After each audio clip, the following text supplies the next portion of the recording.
Hello, I am going to start. As people just come on, I am just holding my beautiful little amethyst points and I am just absolutely infusing this space with love. I am sending so much love into this live experience as people begin to come on, and I really hope you can feel that as you join. And if you're watching this on the replay, hello, you are so welcome here. Thank you for watching. Now, this is an impromptu live. For some reason, I find it so much easier to come on and just talk when it's unplanned, and I'm gonna try and get better at planning these in advance and then letting you know, so that more of you have a chance to come on if you want to. But hopefully you're getting a chance to watch this on the replay if you couldn't be here or you didn't know I was doing it. So if you are watching this and if you are in a place where you can do so, I want you to just close your eyes with me now. And if this feels weird to you, if you're not sure about it, just go with it. Just see how it feels. If you can, just closing down the eyes now. Taking a nice deep breath in through your nose and drawing it all the way down through your heart chakra into the base of your belly, as low and deep as you can. And then let it all go whenever you're ready, and keep breathing a couple more breaths like that one.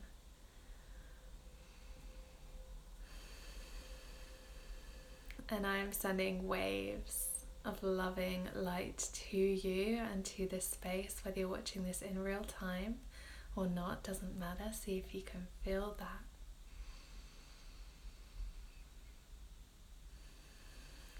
We are magical. We get to do this. We get to make the energy be whatever we want it to be. And I would love to teach you more about that. That is coming soon. If you saw my most recent post, if not, go and check it out and you'll know what we're talking about, which I'll go and have a read after this, or pause and come back, whatever feels right for you. I mentioned that I've been hiding the depths of me. I've been hiding the things that I really believe, perhaps the things that I believe that I'm learning about that are really exciting and amazing to me, that maybe I'm afraid of sharing. You know, there's a part of me that is tucked into the safety net of what I've been sharing and where I'm at and the kind of level of my spiritual exploration that I've been sharing with you so far, but it really is just the surface. And I felt this deep call within me to let myself truly be seen. And so I wanted to come on, and I'm going to just be telling you a little bit of information about the things that I've been exploring and the things that are working really well for me in my life, that I want to share with you, because I realised that when people come and work with me one-on-one, they get a very different experience, of course, to what you might see and learn and take from interacting with me here. But I am someone who, deep in my heart, what I really want is to make a big impact on millennial women, anyone who identifies as a woman in that age range, because I think it's such a unique, challenging time. And my dream, before I even became a life coach, my dream was to have a really big impact on those women, because I was struggling so much myself with life, and I just really believed that things had to be easier, things could be easier, things could be more magical and more amazing, and I could have a life that I was so excited by, but I just didn't really know how to do that. I knew all the things that I wanted and all the things that I wanted to change, and I could see them and I could visualize them, so I already had that first step of knowing what I wanted. And most people can get to that point. there's sometimes some worry about like, is this my purpose? Is this what I'm doing? You know, that stuff comes up a lot in terms of not feeling sure. But most people can describe a life that would feel really incredible to them. And so the challenge comes in knowing how to make that real, in knowing how to not just have that be a dream, not just have that be a fantasy and you know, wishful thinking. Is actually like, how do you go from dreaming of it and thinking about it and being able to visualize it to actually, you know, even just believing that that can be a possible thing for you. And something, I've got some notes here because I didn't want to forget anything, but something that's been really working for me so beautifully is a practice of writing letters from my future self to me now. And I may have already mentioned this on here, but I really wanted to dig deeply into it today and explain to you what it's giving me, because I really, really want you to experience this yourself. It's been incredible. I'm just going to have a sip of my coffee. If you are wanting to do this, then now's the time to grab a notepad and a pen, or the, you know, notes app on your phone or something, and make a note of what I'm going to be sharing. So I don't know why I make a hot drink every time before I come on these. I never drink it. So future self letter writing. So all you have to do, I'll explain the process and then I'll just tell you a little bit about what I've been getting out of it. You get a notepad. I've got like a specific one that I'm using just for this because that feels really great to me, but you could do it any way you want. I find pen and paper best, but I mean, you could type it online if you want to.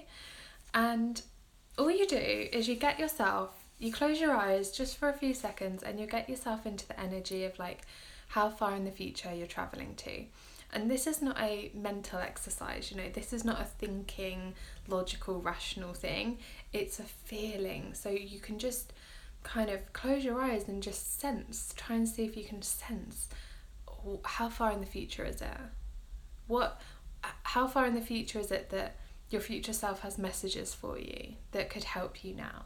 And you just go with whatever comes up.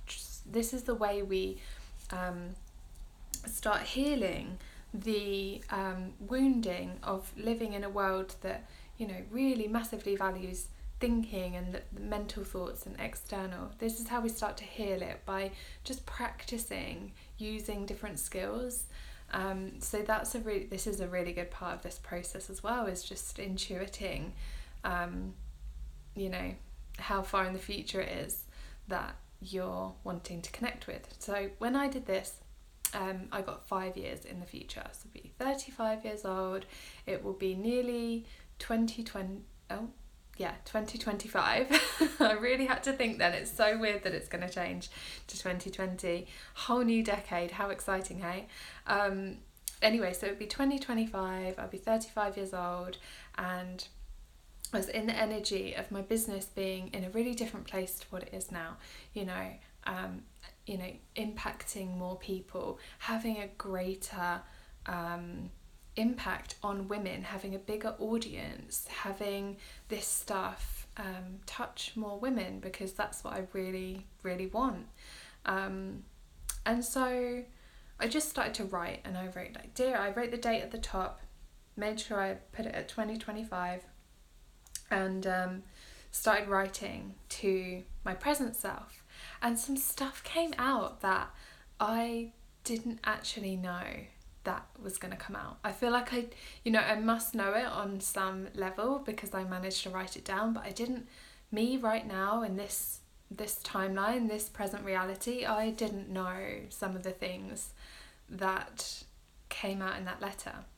And you know, I wasn't really going to tell you about some of it, but I will tell you about this one because it's been really challenging for me. So I had the message from my future self that I needed to not be afraid of investing more in my business.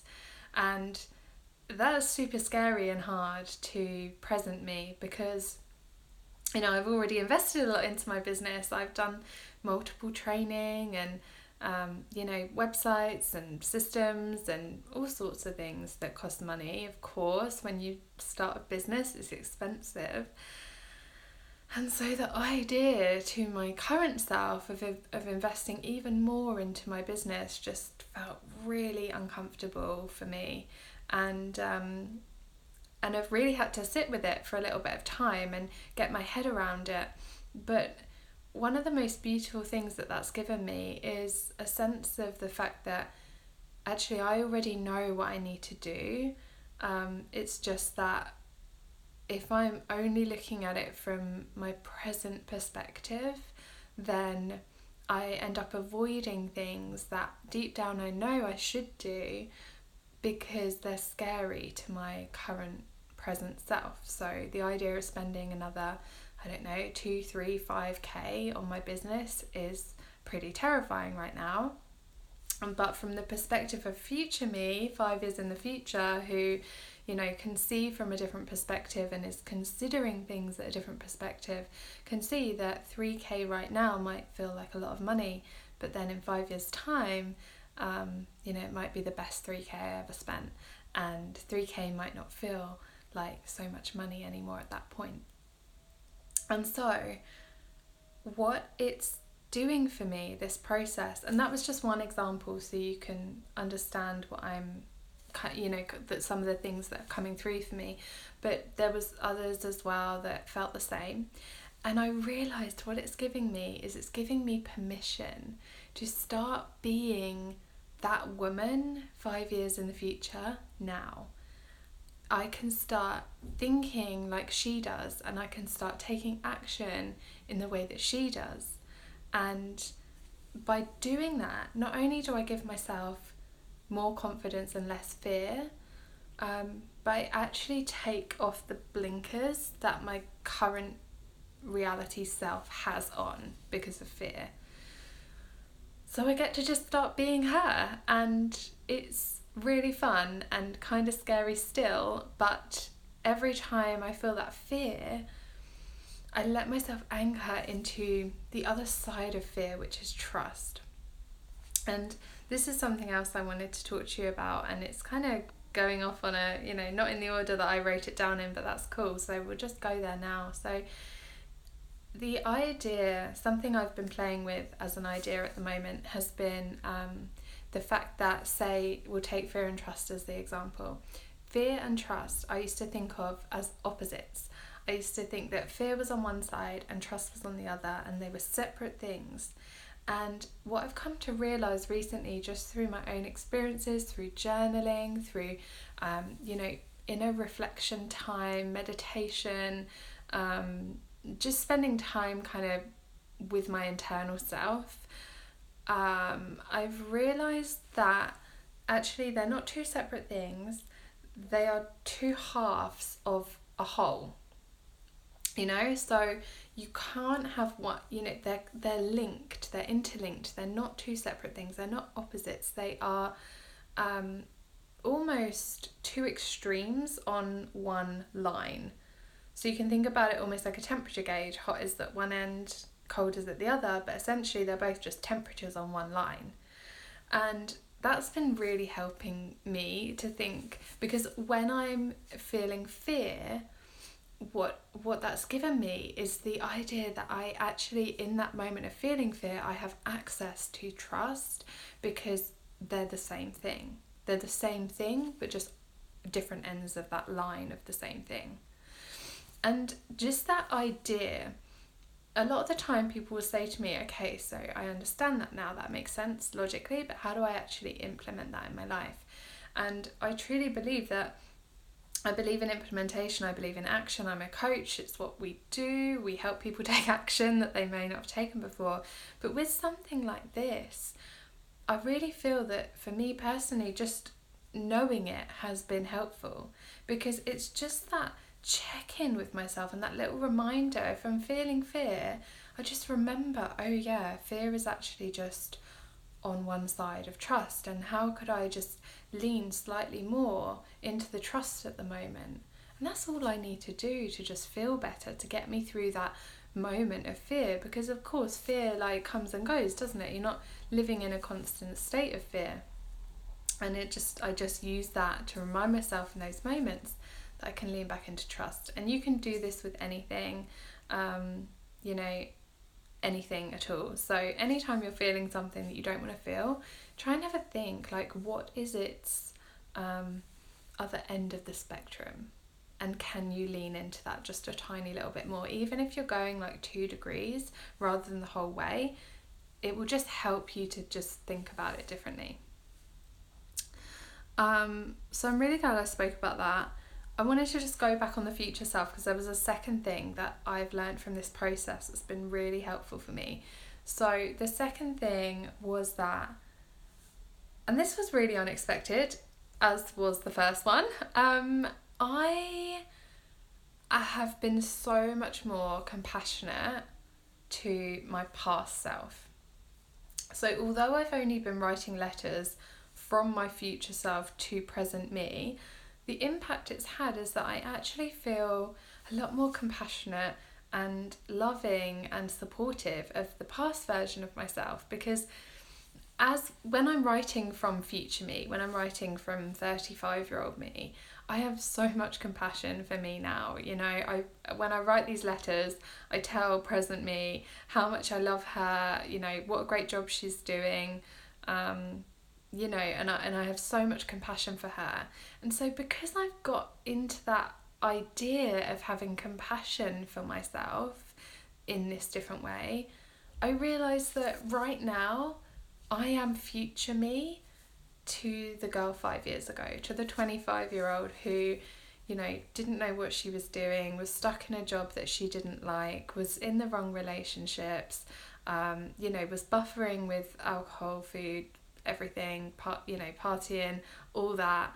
I have so much compassion for her, and it's been really beautiful to have that, because I haven't had it as deeply as I do through this process. And there's times where in my present self I've thought, why could I not have started this younger? Why could I not have trained as a life coach at 23 rather than 27? I would have been so much further ahead right now. And I kind of berate past me for just messing around for so long and just partying and having a great time and not really doing any of this stuff and not really caring about it either. So I spent a lot of time berating past me for that. And what this process has given me is just a brand new level of self-compassion for past me that I didn't have before, and the fact that she was doing her best like we all are. So I hope that gives you a real sense of how beneficial and amazing this process can be. And I really hope that you do it. You don't just kind of think about it, you actually go and put pen to paper and give it a go. And if you're one of those people who does go and do that, please send me a message and let me know how it went, because I would just love to hear about whether it's been as amazing for you as it has been for me. Okay, what else was I going to talk about? Yes, okay, so I mentioned that I've been hiding a little bit of my spirituality, which is true. And I feel really vulnerable speaking about this actually, because, and I think lots of magical people feel this way. Lots of people who have perhaps a deeper understanding of life, or they sense there's more to life. Empaths, people who are intuitive. There's kind of like a feeling of having to hide that. It's kind of a feeling that people might judge you or think you're weird or, not get it.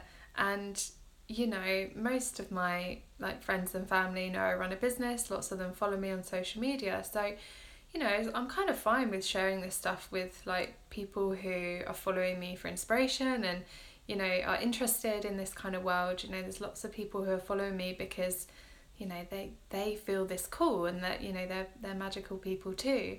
But there's also people on here that follow me who are not those people, who don't believe in the magic perhaps in the same way that I do. or that we do. And so that makes it feel kind of vulnerable. And this is something that stopped me for a long time. And I know for a fact it's something that my clients worry about when they're going through a spiritual awakening, and they're being called to perhaps do different work and retrain and start vlogs and whatever else, write books. And there's this fear of kind of people taking the mickey and thinking you're weird. And so even though I feel really strong about my own personal beliefs, and I feel really in love with them is the only way I can describe it, there's still a little bit of that kind of wanting to keep it quite close to my chest. But I'm going to tell you about it because I think that as a coach and as a spiritual guide, I am often asking people to be out of their comfort zones. I'm often helping them to step out of those cloaks and step out of the expectation that others have of them, and let their real true selves be seen more fully and let them embrace it. So I thought that if I'm helping other people do that, then I need to be doing that at a really at a really good level as well. So something that I have been exploring recently is alchemy, and I am in love, head over heels in love with what I've been learning on it. And so much so, it's been a really magical experience actually. I have, through the process of researching alchemy and spiritual alchemists of the past and the history of alchemy, I feel like all of these different aspects of my spirituality and my beliefs and things that I've been researching for the past 7 or 8 years have all come together under this heading of alchemy. And that's pretty incredible because for a long time I've been searching for my spirituality. I've been searching for what is it that I truly believe. There's so many different things that you could believe and be looking into and researching, and I'm such a researcher, so I've come across a lot of these things, and I find the whole world of spirituality absolutely fascinating anyway. So I just realised that alchemy brings it all together for me. Alchemy is like the perfect mixture of everything I believe under one roof. And it feels to me like a memory. It feels to me like I've been here before. I've been practicing alchemy before. And I do believe in past lives. I believe that our soul is much older than our worldly years. And the idea that my soul would only be 30 years old is just like, I just cannot get on board with that. So so I do believe that my soul has been around for longer than my human existence. And I'm probably not right now going to get into sort of what I believe exactly about that, because it's quite a complex topic. But I do have a real sense and feeling that I have worked in alchemy, specifically spiritual alchemy, and in particular earth alchemy, in the past.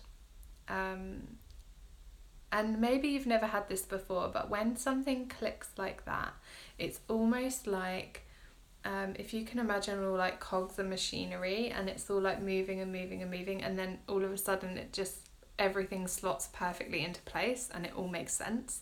That's how I feel about alchemy. So I just wanted to read you a lovely description that I found of what alchemy means, because most people will be thinking the term alchemy brings up ideas of like scientists and turning lead to gold, but I'm talking about the spiritual alchemy, which is like finding the lead within us and turning that into gold. So it's like our inner experience of alchemy. This description is: changing the frequency of thought, altering the harmonics of matter, and applying the element of love to create a desired result. I freaking love that. Like, I'm so interested in frequencies and thought frequencies and how that affects our lives and how that affects matter. And that is just like exactly what that says. It's like changing your thoughts, changing your ideas, changing your emotions, playing with those things, understanding them to transmute them into something new, which genuinely impacts you on a physical realm. You know, in actual reality, you can change things by changing the frequency of your thoughts and feelings. And I deeply believe that. I have seen it in my own life, and I have seen it over and over and over and over again with my clients as well. And this idea of applying the element of love to create a desired result, everything I do is built from a place of love, or at least that's what I try and make it. I fall deeply in love with my clients. I just adore them, and I adore what I'm doing, and it feels like drenching that whole experience in love just feels so powerful to me. So I'm really excited, and I can't wait to share more with you about alchemy and my understanding of it and what it's going to mean for my work and my coaching. Things are changing, as they always are, because nothing is ever the same for more than the moment it is, right? And so I just want to end by thanking you if you're still here and you've stuck around to this point. I hope that some of what I've shared has been interesting or thought-provoking for you. I would love to encourage you to do the future self journaling, and I also want to let you know that I have 3 spaces left for one-on-one coaching this year, and if those spaces go, which I am expecting that they will during September, that will be my coaching books closed until February of 2020, at which point I also expect there to be a price increase to my one-on-one services, because it's going to become a much smaller part of my business. There are new things in the pipeline. There's going to be exciting new ways to engage with the Wildflower Circle. And so if you're thinking about getting support, if you're curious about spirituality, if you want to go from that place of not just daydreaming and thinking about the life you want, but actually starting to move towards it, starting to change things in your inner world so that your outer world can begin to follow suit, I would love to hear from you. This process is indescribable, beautiful, nurturing. I create a very safe environment. That's something that my clients always say to me. They feel very safe and nurtured and held in our journey together. It is £250 a month. As I said, that price will be going up next year. This is probably the last opportunity to work with me at that price. So I would love to hear from you, and we can just have a chat and see how it goes. It's 5 months long, and we can begin in September or October. So that is all I have for you. I hope you're having a beautiful Monday and a lovely week, and I'd love to hear from you. Okay, take care.